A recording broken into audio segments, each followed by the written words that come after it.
let's dive into that a little bit. What do you, obviously you probably have experienced a lot of hard knocks through your journey. Yeah. What was some of the harder ones that you were like, oh my gosh, I can't get through this, but then you found out a way to navigate it Yeah. and get around it? For the listeners, what would be one of those things that you struggle with? Maybe you can tee them up and maybe how hmm to avoid it. So I think a realtor's journey, really any small business I can never pronounce this word, Entrepreneur. Yeah. entrepreneurial journey Yeah. comes with a lot of heartache and it's very lonely. Yes. It's very lonely. And I don't think people ever really talk about that. Yeah. Like, I remember I was like complaining one time to my husband, Mm. to this was years ago, and he's a great listener. But I think at one point I was probably like bogging him down with my complaints. And he was like, I feel like all you're doing is complaining to me. I'm like, but I don't have the water cooler at my job you're all I got. You know what I mean? You're my sounding board for all this stuff. So I think I'm probably spiraling a little bit, but finding your community within your profession, networking, all of that is so important, because a lot of times it can just feel very isolating when you're going through the hardships and stuff.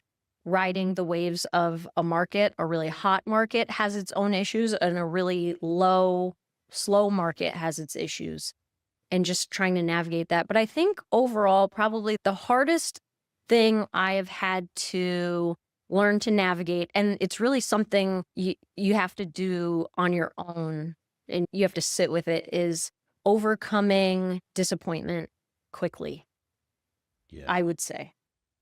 Yeah. Gosh, I've experienced a lot of those too, Kelly. Yeah. And you hit it right on the head.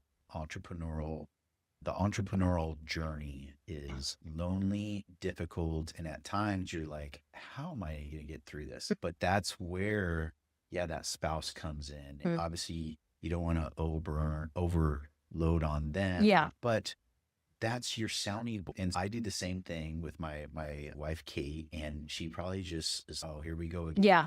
Because I have a couple businesses. One is obviously in the real estate space. And for the last 2 years, it's been a struggle. But my kind of like saving grace is I've had a couple partners. So it's nice to continue to bounce Yep. ideas and pivot.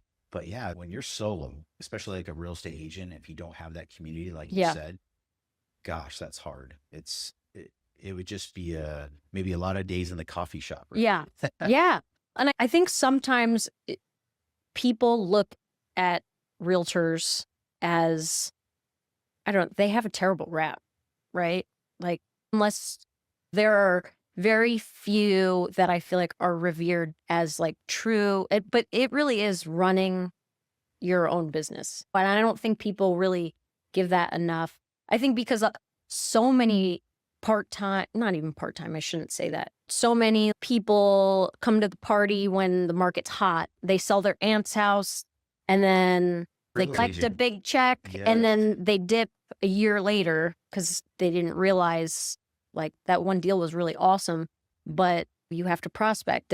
You have to essentially be like your own marketing team. It's so multifaceted, which is what's awesome about it. But sometimes I don't think the public takes it as like a very serious profession.